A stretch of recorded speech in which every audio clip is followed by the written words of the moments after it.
Biden urged to deal hammer blow to desperate Putin make Russia could not resist any longer. Vladimir Putin is toying with the world with his Ukrainian grain deal, and U.S. President Joe Biden has been urged to forge an international coalition to lock Russia out of the Black Sea and derail the Moscow war machine. Russian-American historian Dr. Yuri Felshtinsky was speaking about the sudden illness of Putin's former associate Anatoly Chubais on the Italian island of Sardinia, as well as the death of a Ukraine grain baron. In addition, the first ship to carry Ukrainian grain through the Black Sea since Russia invaded Ukraine 5 months ago set sail from the port of Odesa today after a deal brokered between the two sides by Turkey and the United Nations. Dr. Felshtinsky, who has his Ph.D. in history from Rutgers University in New Jersey, is the author of the forthcoming Blowing Up Ukraine, The Return of Russian Terror and the Threat of World War III, due to be published on August 24. He warned, Vladimir Putin is toying with the world. He said the news of the sudden illness of Anatoly Chubais and fears it might be a case of Putinitis, and the killing in Odessa in his bedroom of Oleksiy Vyshnechirsky, Ukraine's richest grain magnate. The Kremlin is toying with the world by releasing a grain chip.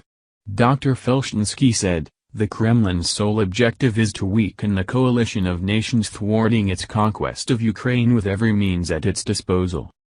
The sooner an international coalition comes together to lock Russia out of the Black Sea, the sooner the conflict is likely to lose momentum.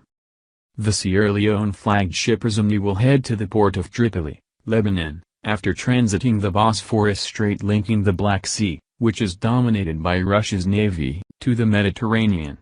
It is carrying 26,527 tons of corn. Russia's invasion of Ukraine on February 24 has led to a worldwide food and energy crisis, and the United Nations has warned of the risk of multiple famines this year. UN Secretary-General Antonio Guterres said he hoped Tuesday's departure would be the first of many such cargoes and that the UN would charter a ship to replenish supplies of aid. He told reporters in New York, people on the verge of famine need these agreements to work, in order to survive. Countries on the verge of bankruptcy need these agreements to work, in order to keep their economies alive. Ukrainian Foreign Minister Dmytro Kuleba called it a day of relief for the world, especially for our friends in the Middle East, Asia, and Africa.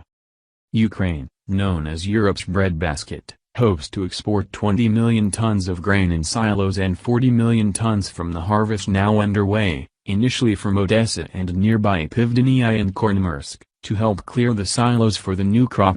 Moscow has denied responsibility for the food crisis, blaming Western sanctions for slowing its exports and Ukraine for mining the approaches to its ports.